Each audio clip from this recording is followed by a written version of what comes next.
திடீர் விருந்தாளி வந்தா உங்களுக்கு 10 மினிட்ஸ்ல ஏதாவது ஒரு சட்டுன்னு செய்யணும், அது டிஃப்ரெண்டாகவும் இருக்கணும் அப்படின்னா, ஆயில் இல்லாம இருக்கணும் அப்படின்னா ஒரு 10 மினிட்ஸ்ல ஒரு அழுவு கொழுக்கட்டை சீக்கிரம் பண்ணிடலாம். உங்களுக்கு தேவையான சாமான்கள் வந்து செகப்பவுல், ரொம்ப நல்லது, ஹெல்த்தியானதும்.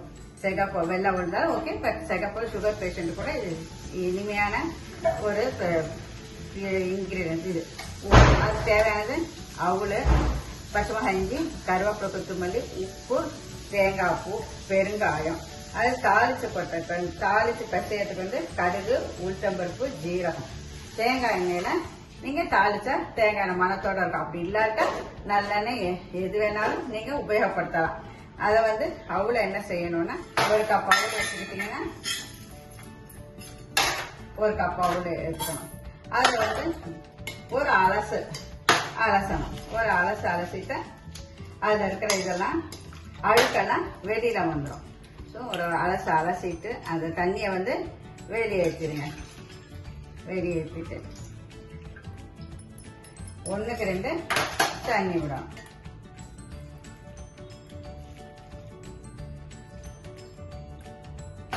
இது எந்த அவுள்னாலும் கெட்டி அவுள்னா 1க்கு 2. இதுவே லேஸ் அவுள்னா நீங்க வெறும் அலசிட்டு அந்த தண்ணியே போதுமானது. கெட்டி அவுள் அப்படின்னா தான் உங்களுக்கு 1க்கு 2. லேஸ் அவுள்னா அது அலசின தண்ணியை அது அப்போ 5 மினிட்ஸ் வச்சீங்கன்னா அது அப்சர்வ் பண்ணிடும். இது கெட்டி அவுள்னால ஒரு 10 மினிட்ஸ் அப்படியே வச்சிருங்க. அது ஊறிடும். நல்லா ஊறி இந்த பதத்துக்கு வந்துடும். இந்த பதத்துக்கு பாருங்க, சாஃப்டா இங்க பாருங்க, நான் பிடிக்கிற அளவுக்கு சாஃப்டா வந்துடும். இதை வந்து நம்ம உப்பு,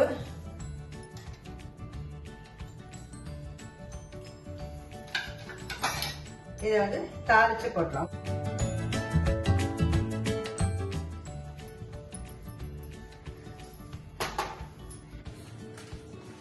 இதை இப்போ நான் தாளிச்சு கொட்ட போறேன். தேங்காய் எண்ணெய், கொஞ்சம் எண்ணெய் காய்ந்தவுடன் கடுகு பருப்பு,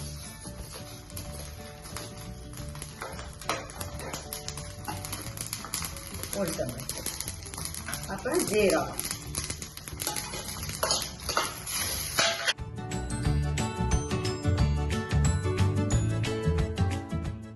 அதே பச்சை மிளகாய், அரிஞ்சு வச்ச பச்சை மிளகாய் போட்டுட்டு இதை வந்து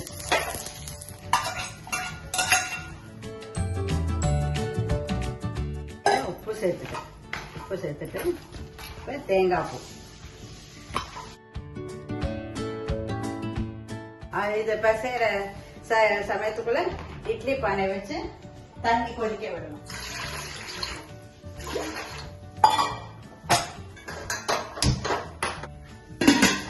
இதை உருண்டை பிடிக்கிற நேரத்தை தண்ணி கொதிச்சிடும்.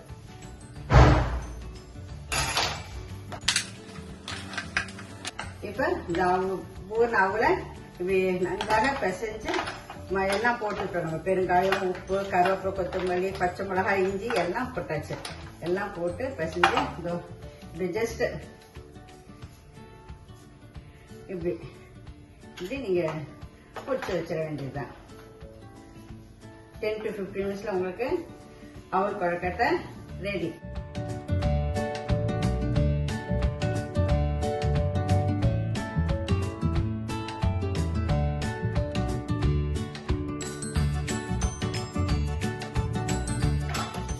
இப்ப தண்ணி வந்து கொதிச்சிருச்சு இட்லி பானையில. ஸோ இந்த சமயம் வந்து நம்ம வந்து இதை கொழுக்கட்டையை உள்ள வச்சிடணும். உள்ள வச்சு மூடிட்டு இது வந்து 5 மினிட்ஸ்ல வெந்துடும்.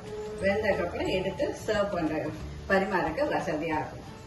இப்ப லேஸ் அவுள்னா சட்டுனா ஒரு 3 மினிட்ஸ்ல தண்ணி அப்சர்வ் பண்ணும். கெட்டி அவுள்னா நீங்க லைட்டா ஒரு வார்ம் வாட்டர் 5 மினிட்ஸ்ல அது அப்சர்வ் ஆகும். நார்மல் வாட்டர் நேரம் கொஞ்சம் 5 மினிட்ஸ் எக்ஸ்ட்ராவா இருக்கும்.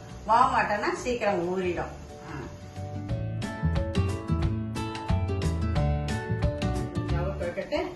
ரெடி.